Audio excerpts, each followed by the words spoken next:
nukuri kugirirwa neza n'imbabazi bizanyomaho iminsi yose nkiriho, nanjye nzaba mu nzu y'Uwiteka iteka ryose. Kugirirwa neza n'Imana ni ikiganiro mutegurirwa n'umukozi w'Imana Pastor Gisagara Frank uyoboye itorero Kabuseri Christian Church cyangwa se icyicaro cy'umutambyi. Iki kiganiro mugikurikira kuri radio Umucyo 102.8 buri cyumweru guhera ku isambiri za mu gitondo kugera ku isambiri 45. Itorero Kabuseri rikorera mu murenge wa Kinyinya mu kagari ka Kagugu. Mu mibyizi duterana buri wa kabiri guhera ku isaa 11 z'umugoroba kugera ku isaa 1:30 za nimugoroba, ndetse kandi na buri wa kane guhera ku isaa 11 z'umugoroba kugera ku isaa 1 z'umugoroba. Ku cyumweru tugira amateraniro abiri. Iteraniro rya mbere ritangira kuva saa 2 zuzuye kugera saa 5 z'amanywa, ndetse iteraniro rya kabiri rigatangira saa 5:30 kugera saa 8 zuzuye. Mu buzima bwawe kandi nanone ukeneye guterana kandi guterana kwera. Mu gihe ukeneye umushumba w'itorero Frank wamuhamagara kuri telefone igendanwa ni 0788800088 cyangwa se 0788469884. Turakurarikira kandi nawe kubana natwe mu kiganiro kugirirwa neza.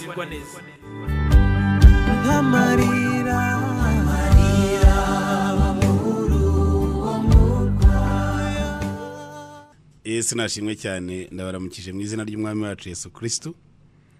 Mbifuriza kugira igitondo cyiza, igitondo cy'umugisha, kandi no kugira umunsi mwiza, umunsi wo kugirirwa neza n'Imana. Imana rero yo mwijibaho umugisha cyane abo turi kumwe muri aya materaniro yo muri iki gitondo tugiye kuganira ijambo ry'Imana. Ndabashimira cyane rero abo twari tumaranye iminsi dufatanyije turi kumwe muri aya masengesho y'iminsi 21. Uyu nguyu yari umunsi wa 21, umunsi wo gusoza aya masengesho. Ndabashimiye cyane, Imana yo mwijibaho umugisha. Ndizera ko Imana ya Isiraheli yabanye namwe kandi yashubije ibyifuzo byinshi bitandukanye. Hari abo dufitiye ubuhamya ariko kandi hari naho tutarabubona. Turizera ko nabo buhari, kandi niyo utaba wabibonye muri aya masengesho na nyuma yaho Imana irakomeza igakora. Yesu nashimwe cyane. Ndabashimiye rero cyane. Twari dufite insanganyamatsiko ivuga ngo Imana impishurira amayobera. Twagiye tuganira ibyo twise amayobera icyo ari cyo, ibyo nge ntasobanukiwe. Ubundi musanzwe iyo hari ibintu utazi, ibintu byakuyobeye muri iyi si tugezemo uyu munsi, hari ahantu bishakirwa. Ubundi bavuga ko nta kibazo kije gitunguranye kidasanzwe, ariko niyo wenda haba hatari umwanzuro wacyo, ariko abantu bakajya gukora ubushakashatsi bakareba uburemere bwacyo, hanyuma bakazagishyira abashinzwe gushaka ibisubizo bakabishaka. Rero iyo hari ibintu ubona byakuyobeye utazi, cyangwa se n'abandika, akenshi mujya mubona nk'abanyeshuri barangije kwiga bandika za memoire, habaho igice cya kabiri cy'icyo gitabo yandika, icyo bita ngo literature review. Literature review rero nuvuga ngo nukujya urimo wirefera ku bandi banditse mbere ibyo bavuze kuri ibyo bintu ugiye kuvugaho wowe. Hari ibigo byinshi by'ubushakashatsi, iyo hari ibyo ukeneye kumenya ujyayo ukajya kureba icyo abashakashatsi babivuzeho. Hari ibitabo byanditswe n'abantu, noneho hari n'ibindi bitabo biri electronique, aho ujya gushakisha ibintu ntujye kure, ukajya kuri Google ugasakinga ibintu runaka ukabibona ukabisoma ukabimenya, hanyuma ugakora analyse yawe nkawe nawe ugatanga ukavuga argument yawe. Rero hari uburyo bwinshi cyane bwo gushakamo ibintu runaka ukabibona. Mu nzego zindi zitandukanye, iyo hari amakuru bakeneye bagira inzego za intelligence, aho kujya abantu bajya kuri tele bakajya gushakisha amakuru y'ibyo bintu bakayazana. Hari ibintu rero twaje gusanga ko ku buzima bwacu hari amakuru dukeneye adashobora kuboneka muri ibyo byiciro byose mvuze. Hari amakuru ushobora gukenera wowe utazatuma inzego utashobora kubwira abantu. Niyo umuntu yaba ari umuhanga wa mbere ku isi mu bijyanye no no kumenya no kuneka no gushaka amakuru utamutuma ngo azagushakira yabone. Tuza gusanga ko nanone mu buzima hari amakuru yawe y'ubuzima bwawe udashobora kujya muri library aho yabiri hose ngo uzashaka umuntu wanditse kuri ibyo bintu umubone. Tuza gusanga ko nanone hari amakuru y'ubuzima bwawe udashobora kujya gushakira muri ibyo bitabo byanditswe n'abo bantu bahanga ngo ubibone. Ayo ni amakuru afitanye isano n'ubuzima bw'umuntu ku giti cyawe nkawe cyangwa se jewe. Ayo ni amakuru udafite umuntu wabaza ngo yakubwire. Hari ayo dushobora kujya kubaza wenda mu miryango wakibashije kugira ababyeyi bakuze, wenda akaguhaho makeya ajyanye n'ibyo abasha kumenya no kwibuka. Hakaba noneho n'ayandi wenda udashobora kubona kugeza none ahangaha n'abadafite ajyanye nanone n'ubuzima bwawe. Aho rero niho twatangiye kwibaza ngo ese ko mbona hari igihe hari ibintu bimbaho ku buzima, hari inzozi ngira, hari amaherekwa mbona, hari uburyo kimbona ni society mfashe, hari ukuntu mbona meze, hari ukuntu ngerageza ibintu ntibyemere, hari ukuntu nkora ibintu bikanga naca ntibyemere, kandi nkumva ko naho hari n'abandi bacu byagiye binanira, naho mvuka byabayeyo. Ese bino bintu aya makuru yabyo afatikanya ayo nayakura he nayahabwa nande ko mbona nta handi hantu hamwe nayashakira. Ibi rero nicyo gihe cyo twavugaga ngo reka dukore aya masengesho, hanyuma twinginga Imana ibasha guhishura ibihishwe, Imana itagihishwa, Imana itabaza, ahubwo Imana izi byose ariza iduhishurire ibyo ngibyo turimo kubona twita amayobera tudafite ahandi hantu hamwe twabishakira. Yesu nashimwe cyane. Aya masengesho rero by'umwihariko twayabonyemo byinshi, twayamenyemo byinshi, twabonyemo amakuru menshi tutari tuzi, twabonyemo abantu benshi bagiye arabo twagiye tubiganiraho, wakubwira ati bino bintu ntabwo narinzi ibyo ari byo, bino bintu ni ibiki, ariko mu by'ukuri ugasanga kuko ni amakuru yarakenewe. Ndagira ngo mbabwire ngo nubwo twaba dusubitse aya masengesho, we ntubireke ukomeze nanone urwane no gushakisha kumenya. Iyo umaze kumenya, iyo umaze kubona amakuru, biguha inzira nyayo ya mbere yibanze yo gukemura ikibazo. Aho umuntu akubwira ati giye ntabwo numva ukuntu maze imyaka 40 ndanakijijwe, nakiriye Yesu Kristo umwami n'umukiza, kugeza ubu nta nicyo numva umutima wanjye unshinja, nta na kimwe. Ariko iyo ngiye kureba nkasanga ibintu byose uko bambwiye amateka y'abacu ko babayeho nanjye niko mbayeho, indwara barwaraga ndazirwara, ubuzima bari babayeho ndabufite, ibi bintu ni gute na imyaka yose maze mu nzu y'Imana, maze nsenga, maze nkijijwe, gukizwa ni byiza, ubona ubugingo buhoraho. Ariko nanone ibije kuri etape yo kubohoka no gutandukana n'ibyo, nanone birakorwa kandi wifashishije ijambo ry'Imana no gusenga bigakurwaho. Yesu nashimwe cyane. Ubwo buhamya turabufite rero, kandi dushima n'Imana ko yakomeje kubana natwe. Turakomeje rero nanone uyu munsi niwo munsi tugiye kuganiraho dusoza kino cyiciro. Ahangaha ntago ndibuze gutinda cyane kwinigisha, ahubwo ndagira ngo tuze gufata umwanya wo gusenga, dusengera ibyifuzo bitandukanye. Wenda hari n'uwaburi bunkurikira utarabanye natwe muri aya masengesho, wenda ntibari wayamenye, nawe rwose turaguha amahirwe uze dufatanye muri iki gitondo dusenga Imana. Ntabwo ari jewe usubiza, ahubwo icyo nkora jewe ndagufasha gusenga n'abandi bene data n'abandi bashiki bacu duhuje, turi kumwe muri Yesu Kristo, duhuje ukwizera, duhuje ukwemera, duhuje muri minsi turimo y'amasengesho, nabo aho bari barankurikira, hanyuma badufashe twinginge Imana aharaho hari icyo Imana yakora. Twaganiriye rero ku bantu benshi, twabonye ukuntu umwami Nebukadinezari rero inzozi zikamubera amayobera, agahamagara abapfumu, agahamagara abakonikoni bikanga, kugeza igihe Imana yo mu ijuru hishura ibihishwe yaje kwihishurira Danieli, hanyuma akagenda akabwira umwami inzozi yarose. Twabonye amayobera nanone ku buzima bwa Yosefu, ukuntu Imana iguha isezerano, Imana ikaguha umuhamagaro, Imana ikakuvugaho, ikavuga ko uzakomera, noneho bikazageza igihe utangira kubona ibintu biza bihinyuza rya sezerano Imana yaguhaye. Ukageza ahantu utangira kwibaza niba ari Imana yavuze cyangwa se niba Imana yarabeshye. Twabonye ukuntu bene se bamugambaniye, bashatse kumwica ntibyakunda, bagera igihe bamujugunya mu rwobo, bageze igihe bamukura mu rwobo, bageze igihe bamugurishije. Hanyuma ibyo byose twagiye turebera hamwe amayobera, ariko kandi ahishwemo umugambi w'Imana. Yesu nashimwe cyane.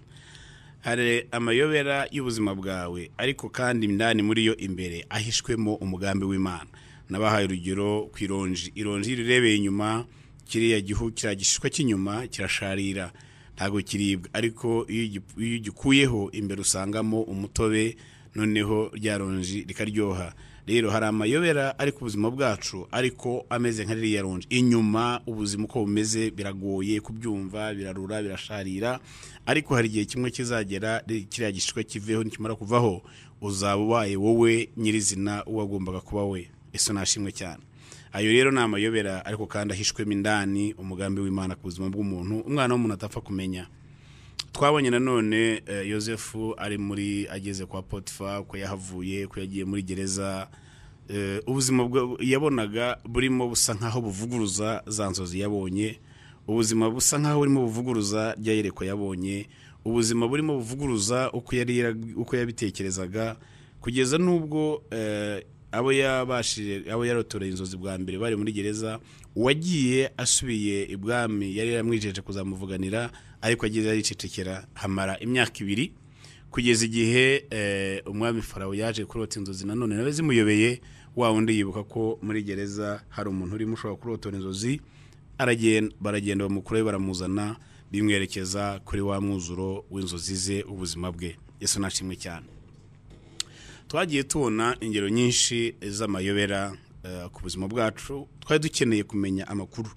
Icyo mbahamirizana n'uyu munsi ni ukubwira ngo Imana ipfa kuba yarabumbuye akanwa kayo ikavuga. Imana ipfa kuba yaraguhaye isezerano, Imana ipfa kuba yaravuze aho uzagera, kuhagera uzahagera. Niyo wagenda ugasanga ibiraro byasenyutse, niyo hagera ugasanga inzuzi zuzuye, niyo hagera ugasanga hari intwaro zikomeye z'intambara nta nzira ihari, ariko Imana ipfa kuba yaravuze ko uzaharenga. Ntabwo yavuze ko utazahasanga ibikomeye, ariko yavuze yuko uzaharenga. Yesu nashimwe cyane. Imana ivuze ngo uzaca mu muriro ariko ntabwo uzashya, uzawucamo ariko ntacyo uzaba, uzanyura mu mazi ariko amazi ntabwo azagutembana. Yesu nashimwe cyane. Uyu munsi rero tugiye kuganira nanone turareba buriya iri jambo n'ubu turi busengeremo tunasoza, rivuga ukuntu twibaza ku mayobera, ubuzima buvuguruza kuri wowe mu mutima wawe, ndetse no kuba kureba ugera ahantu bakabona ubuzima bwawe burimo buravuguruza ya masezerano Imana yaguhaye. Ese bigenda gute? Kuki bino bintu bibaho? Buriya Yesu Kristo turaza kureba ukuntu Yesu yabanye n'abigishwa be mu byiciro 3. Muri ibyo byiciro 3 rero hari icyiciro gisa nk'ikigoye cyane kumva no kwakira, cyane cyane ugiye kugihuza n'icyiciro cya mbere. Yesu nashimwe cyane. Umwami Yesu Kristo amaze kuza ku isi aje kuducungura, yaje mu by'ukuri umugambi nyamukuru wari wo kuducungura. Gucungura no kugaruza ikintu cyari cyarajyanywe bugwate, cyarafashwe nk'ingwate, ukaza ugatanga indishyi bakakiguha ukagitwara. Yaje kutwambura no yaje kudukura mu maboko y'umwanzi Satani twari twaramuhawe muri cya gihe cya Eden, igihe Adamu na Eva bakoraga icyaha, noneho Satani aratwigaruriza. Nuvuga ngo rero Yesu aje kudukura mu maboko y'umwanzi kugira ngo yongere adusubize kwa data. Yesu nashimwe cyane.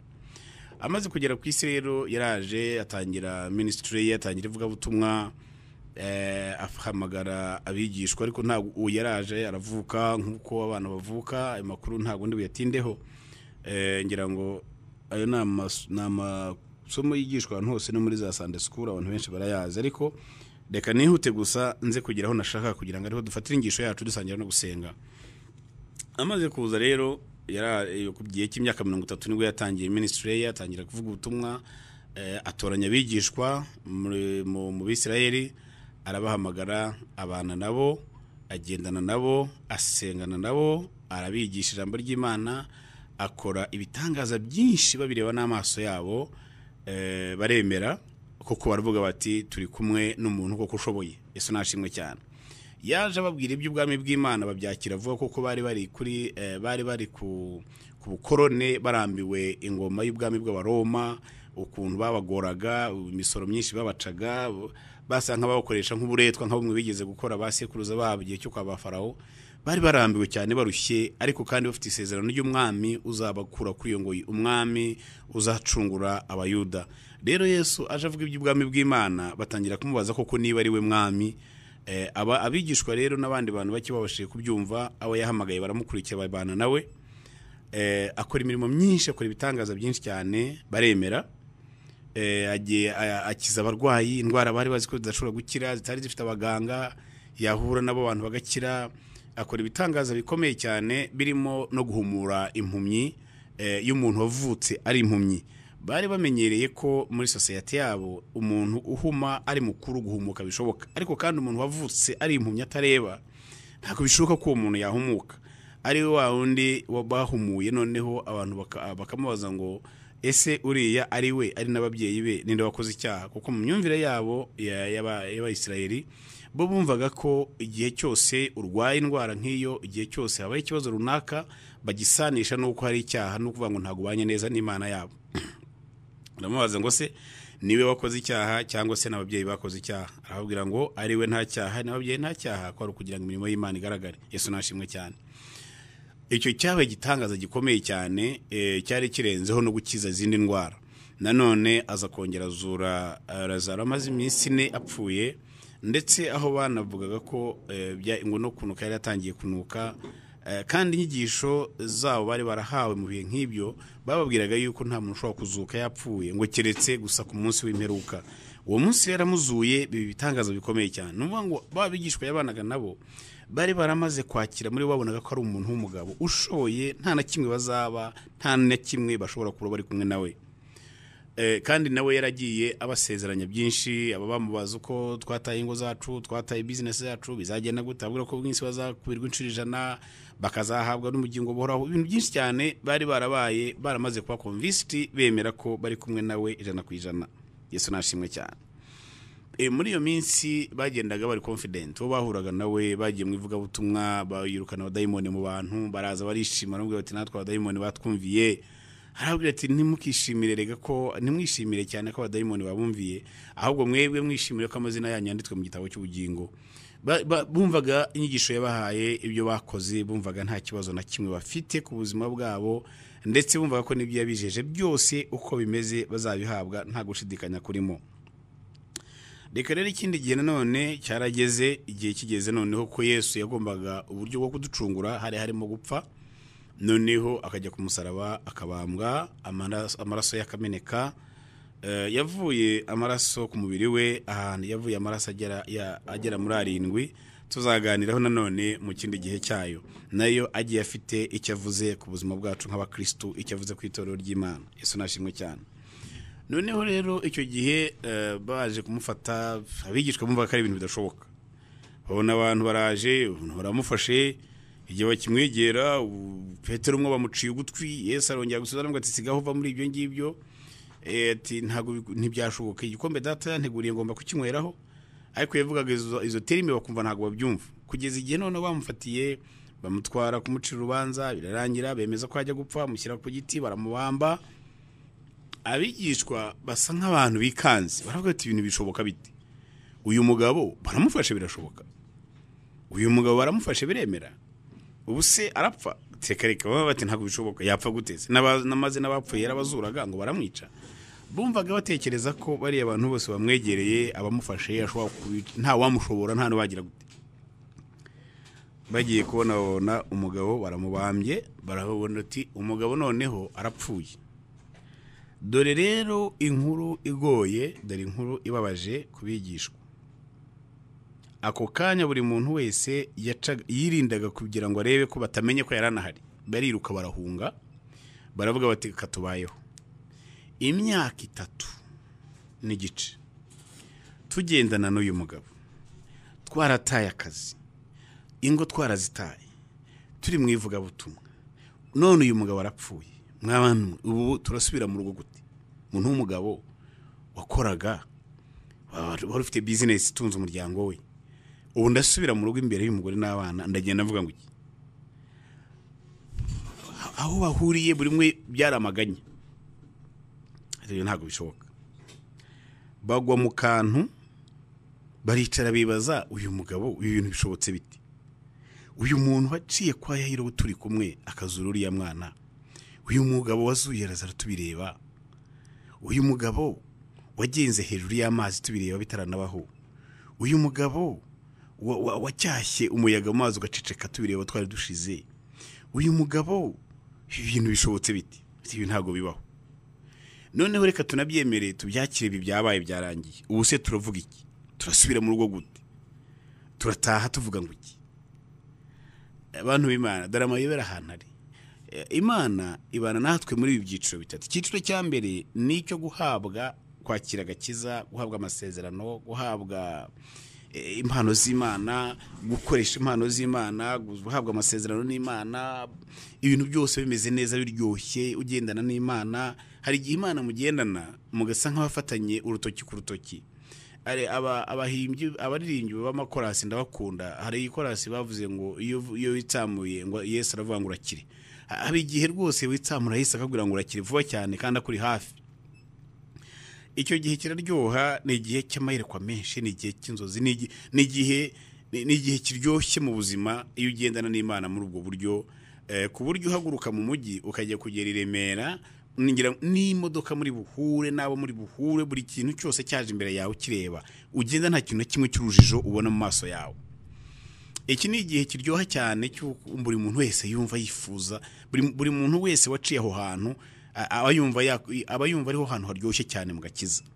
Noneho hakazaza ikindi cyiciro cya kabiri aricyo gigoye, aricyo tugezeho cy'ababigishwa, cyuko hari ahantu ugera Imana ikabura, Yesu ukamubura, ijwi nturyumve, ukamushakisha, ukagerageza ibishoboka byose, ugasenga iminsi 3, ugasenga iminsi 7, ugasenga iminsi 20, ugasenga iminsi 40, ugasenga iminsi 100, ugasenga ugashakisha. Ubundi buriya ni ibintu bitajya bikunda kubaho. Ushobora no gukora amasengesho y'iminsi 3, noneho ukamara iminsi 3 ikingiranye mu nzu utarya utanywa, ukazasohoka utarose n'inzozi nziza. Ukazasohoka ari umuntu ugeze kuduha urwenya, ndibaza ko ari urwenya, ngira ngo cyangwa wenda byarabaye, yarabiganiriye avuga ngo umuntu yagiye gusenga iminsi 3 ashaka Imana, hari ibintu yabazaga Imana, iminsi 3 yabona irangiye nta kimana imubwiye. Ngo arangije aravuga, arambura Bibiliya aravuga ati rero wa Mana, iminsi yose nsenze wanze kumbwira, none ngiye gufata iyi Bibiliya nyibumbe, nshyire mpumiriza amaso, nyibumbuye nshyiremo intoki, aho ndi busange urutoki rwanjye rufashe rw'urukumwe, icyo cyanditswe ndi busanga hangaha urutoki rufashe nicyo ndi buze gusoma, hanyuma icyo nsanga cyanditseho nicyo ndi bukore. Ngo arangije abumbuye yabikoze uko nguko, ngo abumbura ahantu handitswe ngo nuko Yuda ariyahura arapfa. Umugabo arikanga aravuga ati Imana iravuze ngo niyahure mfe, ariko ntiyiyahuye kuko yaza no kwiyahura n'izo nkuru ziba zaramenyekanye.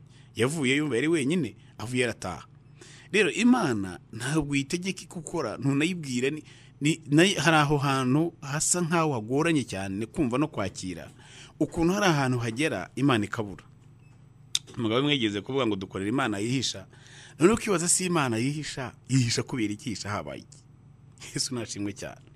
Bwoko bw'Imana hari ahantu hagera urugendo rwa mbere rwo kubana n'Imana, iguha amasezerano, igukoresha ibintu byose, aho ugeze wakwitsamurika kubwira ngo urakire. Abigishwa babanye na Yesu, inzara yaza ibyo kurya gatubura imigati, baramubonye agaburira abantu, bari baramubonye, abo bagabo bari barabonye Yesu, bari bamuzi neza. Umugani wa Yohana we yaravuze ngo uwo twabanje kumva igihe cyarageze turamureba n'amaso yacu, ngo ndetse n'intoki zacu zamufasheho. Aba bagabo baramubonye, bamufasheho, basenganye nawe, bari bamuzi, basangiye nawe, bari bamuzi, bari bamuzi. Ntabwo bari abantu bashidikanya ku mbaraga, ntabwo bari abantu bashidikanya ko Imana iri kumwe nawe, ntabwo bari abantu bashidikanya, bari bamuzi neza. Ariko igihe cyarageze baribaza bati se uyu muntu ko twari tumuzi, nibi ngibi bibaye, ibi bintu birahura gute? Baravuga bati ntabwo bishoboka. Turagenda gute? Turajyayo? Turavuga iki? Ese turasubirayo tuvuga ngo iki? Turababwira ko Imana Yesu yatubeshye. Turababwira se ko habaye iki? Ndagira mbwire ngo hari igihe kibaho mu buzima nshuti yanjye bino bintu bikaba, ugashakisha ukuntu uri buze kwidefanda imbere y'abantu ukabibura. Ese ndaza kuvuga ko Imana yanze? Ese ndaza kuvuga ko Imana itabishoboye? Ese ndaza kuvuga ko Imana itabyemeye? Ese ndaza kuvuga ko byatewe n'iki? Ese nibambaza ngo ya Mana watubwiraga iri hehe bizagenda gute? Nzababwira yuko iyo Mana yagiye hehe. ubwoko bw'Imana.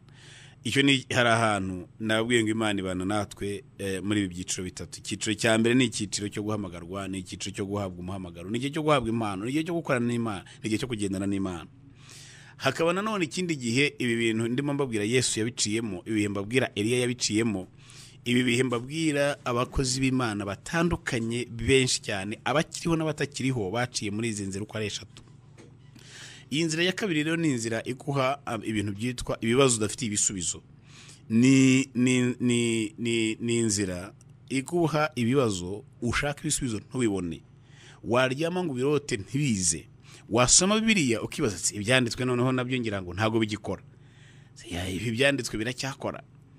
Ugasenga Mana ntabaza ndagutabara nkwereke ibikomeye n'ibiruhije biri mbere utamenye, ugatabaza Imana kugira ngo ikwereke, ahubwo ukabona waryama ukarota ahubwo biguteye ubwoba kurushaho.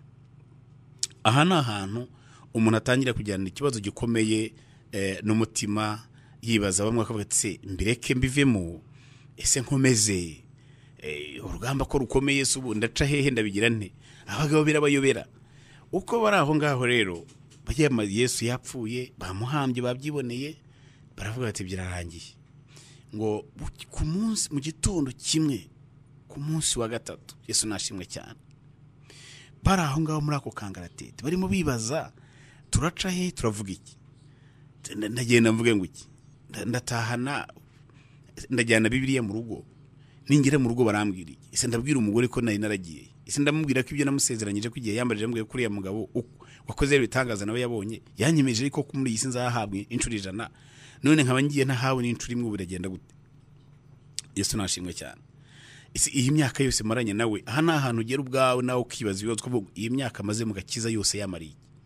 Ubu se ko ngiye ko nshaje, kunumva nta cyaha nabana narakoze Imana impora, ko kandi ko bavuze ko nta cyaha kitababarirwa, ko bavuze ko ibyaha byose Imana ibibabarira. Ese uyu munsi nano ibi ngibi birimo bimbaho nibiki? Imyaka 20 abaje nyuma yanjye mu gakiza n'abari bameze neza baratabawe ndababona, abansanze mu rusengero nsenga nkorera Imana ndaramo nirirwamo, Imana yarabasubije ndabibona. None ngewe Imana irampura iki? Niki nakoze gishobora gutuma Imana inyitura bino bintu? Ahangaha uri muhibaza, nagira ngo mpagusobanurire neza nshuti y'Imana. Ahangaha ni mu cyiciro cya kabiri cy'ubuzima bwo kugendana na Yesu Kristo. Aha ni mu cyiciro cya kabiri cyo kugendana na Yesu Kristo. Mu cyiciro cya mbere mwari kumwe, yaguhaye amasezerano, yaguhaye agakiza, yaguhaye umuhamagaro, yakubwiye ibintu byinshi, yaguhaye yewe n'akazi. Mu cyiciro cya kabiri ariyamo no kugatakaza, ukibaza se ko ari yari yakampaye kandi yakanyakiki. Washaka amakosa agakoremo impamvu yatumye akagenda ntuyabone. Ukibaza iki ni icyiciro kindi cya kabiri, enesikariye ya kabiri yo kugendana na Yesu nshuti yanjye. Wowe hari uyu munsi, wowe uhicaye ntiwivovote, ntugire ngo Imana yarakwanze, ntago Imana ari umugome, ntago Imana niyo waba warakoze ibingana iki, imbabazi z'Imana zihoraho iteka, irakubabarira. Yesu nashimwe cyane. Iyo ugiye imbere ukayikubita imbere ukarira ukaboroga, uyisaba imbabazi Imana ikakubabarira. Nta Imana irababarira nshuti y'Imana. Ahubwo ayo majwi akubwira yuko Imana itakubabarira ni amajwi ya Satani. Ntabwo Imana ishobora kugira ngo sinzakubabarira, Imana irababarira. Yesu nashimwe. Ahubwo iyi ni esikariye ya kabiri yo mu rugendo rwo kugendana n'Imana. Iyi esikariye ya kabiri rero niho hahandi haza ya nyigisho yacu twari tumaze iminsi ivuga ngo Mana mpishurira ibi ngibi koko bibaye amayobera ku buzima bwanjye. Igihe cyo kwibaza ngo isi ibyanditswe biracyakora, kareka ntusige ijambo ry'Imana vango ni icyo muzasaba cyose mu izina ryanjye nzakiba. Ubu si impamvu itabima, nasabye mu izina ryande. None se ko nubundi izina ibyo yavuze ari byo nakoze. Yohana 14:24 aravuga ngo kandi icyo muzasaba cyose mu izina ryanjye nzakikorera kugira ngo data yubahirizwe mu mwana we. Nimugira icyo musaba cyose mu izina ryanjye nzagikora. Dore umurongo ugorana kwakira no kumva mu bihe nk'ibi ngibi. Yesu ntabeshya, ijambo ry'Imana ntiribeshya, ijambo ry'Imana ni ukuri. None yavuze ngo icyo muzasaba cyose mu izina ryanjye. Ukibaza se Yesu ni we mvuga cyangwa ntabwo ari we? None se ko iri jambo ari rye warivuze, ko ari giye nanjye ko ari ukanasoma, reka amasome wumva ukuntu wavuga ukabwira Yesu ukagira ngo ntago abizi, utereka amasome kugira ngo ubyumve neza. Waravuze ngo icyo tuzasaba cyose mu izina ryawe uzagikora. None se ko ariko bigende gute? none se ntabwo kimeze uko wari umeze nanone ukabutereka none twongera dusoma ibyanditswe wagenda wajya mu baheburayo 13:8 bakagura ngo Yesu uko yarari na n'uyu munsi niko azahora iteka ryose ukavuga se ba mana noneho nigiye ufite ikibazo ni Bibiliya se ninde ibyanditswe byose ukabyegeranya ukihana ukiyiriza ugasenga iki gihe ni iminsi ibaze. Yesu nashimwe cyane. Ndagira mbwire ngo wowe uri mu bihe nk'ibi uri munyumva humura iyo minsi irabazwe. Ababigishwa kano gahe karabagoye kukakira ariko yari iminsi yari amasaha ari well calculated. Yari amasaha yabazwe adashobora kurengaho ni segonda. Yesu nashimwe cyane. Ndagira ngo uko ngako ko gahirimo kubona umubabaro urimo kubona ubwo buzima urimo kubona ubwo buzima urimo gucamo ibyo ngibyo urimo kubona bihinyuza ubuzima wari urimo ya mana wizeraga ya mana wavuze niba hari ibintu bigorana nuko waravuze Imana warabwiye abantu Imana ukagira mu rwego ubona ya mana wavuze isa nkaho irakora ku bandi ariko kuri we ntabwo ikora ku buryo none abantu batangira kukibaza batari ko suri igihe yavugiye Imana hari ubwo Imana niba itaramuhaye yarekeye buri Yesu kugorana zo kwanduranya batangira no gukerensa amasengesho batibura nta nubwo nasenga rega ntabwo wabusenga Imana ngo bigende kuri nta kareke bya wari ukwishushanya no kubeshya ni imitwe wabesikoroka buriya ibyo ngibyo byakire nibyo kurya byawe urimo kurya muri iyi minsi ariko nagira ngo ubwire ngo iyo minsi irabaze iyo minsi irabaze wowe reka ibyo ngibyo bivugwe kuko buri gihe cyose gira ibikiranga cyagihe ukiri kumwe cyagiye Imana muri kumwe harabagufashaga gushima cyagiye harabari baje kurema imirimo y'Imana ku buzima bwawe harabazaga kugufasha guhimbaza Imana harabahamagara ugiye gushima ukavutereka mumagarikana kana kabazidushima Imana kuko igihe Imana imirisezerano twari kumwe baraje no muri fezi ya kabiri rero nibo bavuga batereka reka ariko cyagiye ko yabahamagaye ngo mushime koko atereka natwe twabonye duhamagara gusa ntituzi uko yabitekereje nyamara cyagiye wari wavuze ko Imana bikubwira bari kandi koko bari banahari ariko none ugeze mu gihe cyuko wagiye kubihakana ugeze mu gihe cyuko bavuga kudasenga reka ntabwo asenga waba usenga ukamera kuriya abantu benshi bagiye bavuga ko batereka korera Imana uriya korera Imana ibiki yaba yari amaco y'inda byaba yari ukubeshya byaba yari uguhunga byaba yari iki ibyo ngibyo nibyo kurya urya mu gihe uraha ngaha ni imyambaro wambara muri fezi ya kabiri n'amavuta wisiga ni ubuzima bwawe bwa buri munsi ayo magambo nizo ncyuro ibyo byose birahari aho umuntu avuga ati okay sawa mwavuze yuko muzahabwa inshuro 100 sawa turabategereje ni muze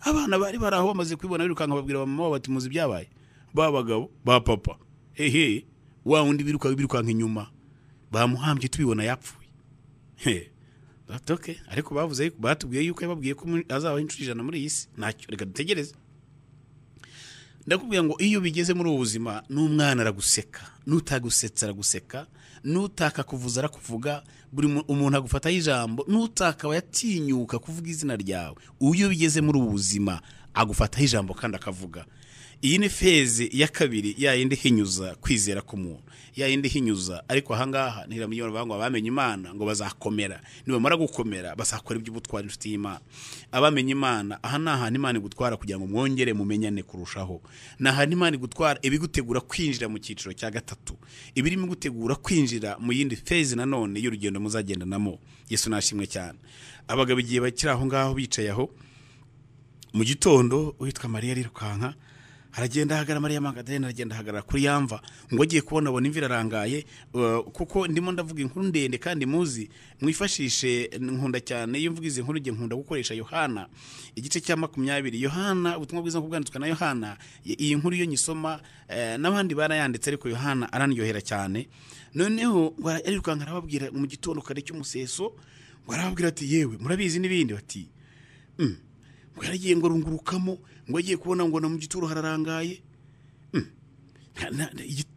igitare cyari kiro bagikuyeho agaruka yirukanka abwira babagaho bari baratimuza ibyabaye ati Yesu ati nta urimo ati ntayirimo ndayibuze barirukanka ba Petero ba Yohana barirukanka ngo baragenda yirukansa abagabo baravuga bati ntago bishoboka baraza bahageze nabo kuko nabo barabihamya bahageze barebamo barungurukamo ngo bagiye kubona babona basanga ko nkuko yibabwiye imvira arangaye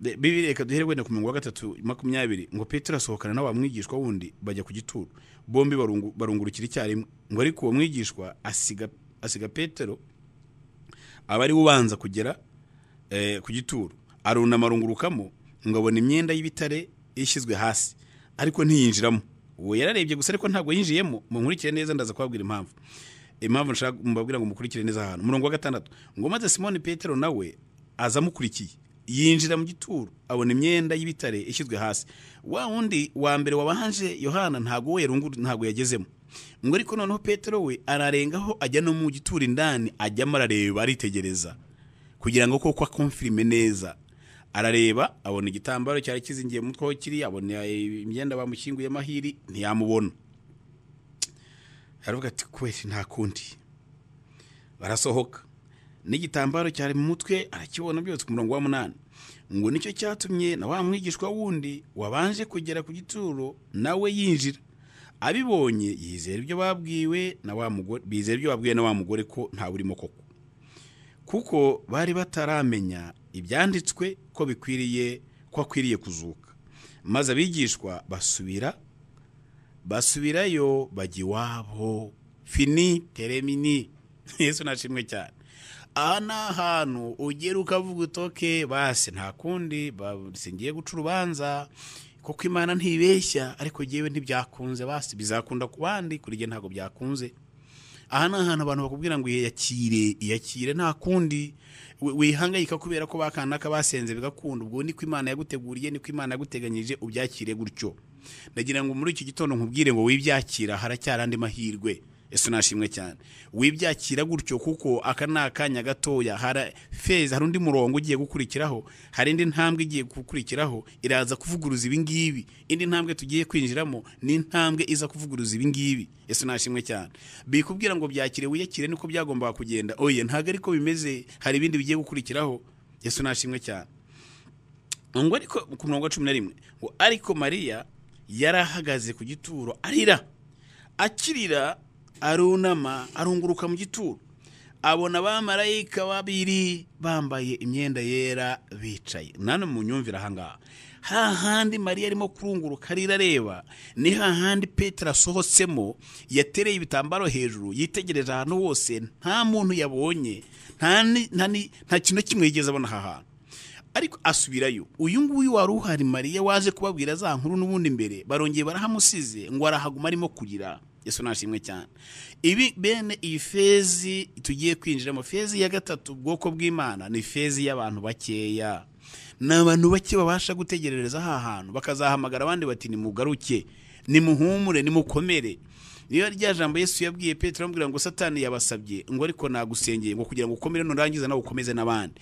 hari abantu muri society ni inkuru z'incamugongo zaba zihari hari abantu Yesu aba yakomeje kugira ngo bahagarare bakomeze abandi buri muryango bamo bene uyu muntu habamo umuntu Yesu akomeza kugira ngo nawe akomeze abandi mu bana babyaye habamo bene uyu umuntu Yesu akomeza kugira ngo akomeze abandi mu bihe nk'ibi bigoranye by'ibibazo byinshi abantu bibaza ibintu byinshi bitandukanye habamo abantu bahagaze bakomeye kugira ngo bakomeze abandi Yesu nashimwe cyane noneho uyu nawe aravuga ati ngoma arungurutsemo arubona abamarayika hahandi abandi bavuye abanga impamvu batabonye abamarayika niyi bo bagiye guhamya ko Yesu atakirimo ariko ntago bagiye bafite umutima wo gushaka Yesu ngo bamenye aho ari ntibari bafite umutima wo kujya gushaka kumenya impamvu ntibari bafite umutima wo gukurikirana ngo bamenye hirya y'ibihara kurikira wiki bari bagiye gukonfirma ko ibyo babwiwe ari byo niyo mpamvu hari bavuze ngo babibonye koko ngo bizera ko ibyo babwiye na wa mugore ari byo koko Yesu nawe urimo yagiye ako kanya rero ngo abona abamarayika babiri bambaye imyenda yera bicaye umwe ku musego n'undi ku mirambizo aho intumbi ya Yesu yari ishyizwe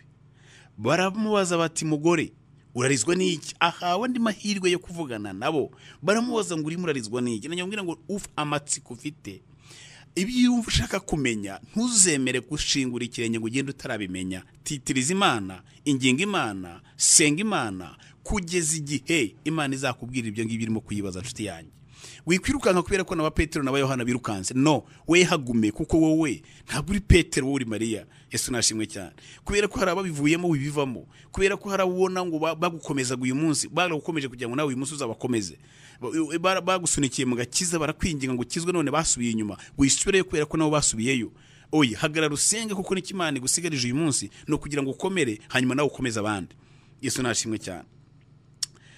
Ngo ako kanya baramubaza bati mugororizwa niki?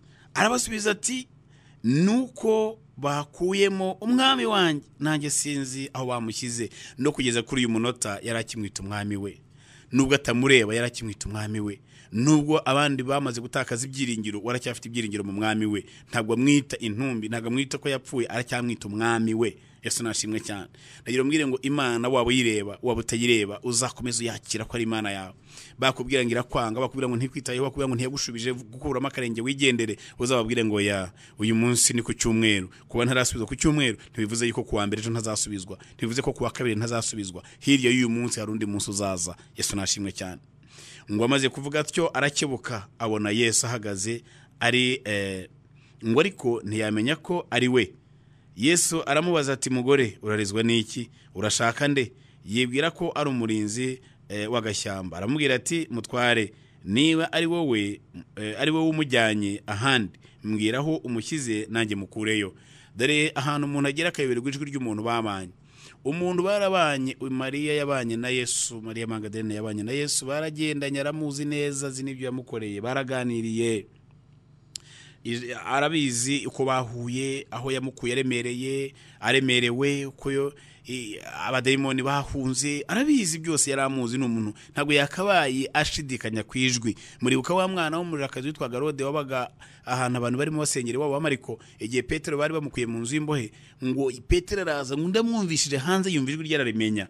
Uyu mwana yari yaramenye ijwi rya Petero, urambwira gute ko Mariya yobeje ijwi rya Yesu barabanye? Arangije aravuga ati uyu niba ari we wamujyanye wamunyeretse. Yesu nashimwe cyane. Yesu we. Yesu aramubwira ati Mariya. Arahindukira amwita muri Heburayo ati Rabuni, risobanura ngo databuja. Yesu aramubwira ati ntunkoreho kuko ntarazamuka ngo njye kwa data, ahubwo jya kubwira bene data yuko nzamutse ngiye kwa data ari we so, kandi ku Mana yanjye ariyo Mana yanyu.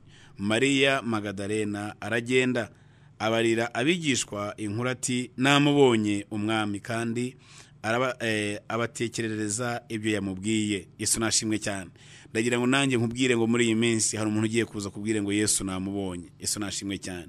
Hari uwamubonye ubwo yaracitse intege nubwo bari bumvaga bidakunda. Uyu munsi nanjye nje kukubwira ngo Yesu arahari. Uyu munsi nje kubwira ngo Yesu arahari, Yesu araboneka, Yesu aragaragara, ntabwo cyihishe, Yesu arahari. Yesu nashimwe cyane. Yesu arahari. Ngo nuko muri uwo munsi bugorobye ari wo wa mbere w'iminsi 7 abigishwa bari bateraniye mu nzu, inzugi zikinze kuko batinyaga Abayuda. Yesu araza ahagarara hagati yabo, arababwira ati amahoro abe muri mwe. Amaze kuvuga atyo abereka ibiganza bye n'urubavu rwe. Abigishwa babonye umwami baranezerwa. Nagira ngo nanjye nkubwire inshuti y'Imana kuri uyu munsi wa 21 Imana ikwireke umutima wawe wongere uke. Aho wari umaze gutakaza ibyiringiro byongera bigaruke. Uyu munsi ndimo nakubwira ngo Yesu arahari. Ibyari biri amayobera ku buzima bwawe, uyu munsi Yesu arahari, ugiye kumubona. Aho watekerezaga yuko atakikumva, aho watekerezaga yuko isengesho ntaho rigera, aho watekerezaga yuko byarangiye. Hari abazi indimi barahinduye, basenze mu Kinyarwanda biranga, basenga mu Gifaransa, basenga mu Cyongereza, abandi basenze mu ndimi z'umwuka, ariko kumva ntabwo Imana ishyikira. Ndagira nkubwire ngo muri iki gitondo uyu munsi, uyu ni wa mbere w'iminsi 7, uyu munsi Yesu agiye kukwiyereka. Uyu munsi Yesu agiye kongera kukwiyereka, agiye kuguhamiriza kari we. Agiye araza arabwira ngo dore nimurebe ibiganza, nimurebe na rwa rubavu. Aho niho baje kubwiriza inkuru ko bamubonye, ngo maze tomutaruha aravuga ngo ntabwo nshobora kubyemera, ngo nanjye nzabyemera ko mwiboneye n'amaso yanjye, ariko nk'ikirutso girwanye muri izo nkovu, ngo hanyuma nkakora muri rwa rubavu, nibwo nzemera ko Yesu ahari. Nagira nkubwire mu fezi ya 3 nukongera kubona Yesu inshuti y'Imana. Bamaze kumubona biravuga ukomeza usome ngo bahuha mu mwuka, arabwira ngo nimuhabwe imbaraga z'umwuka wera.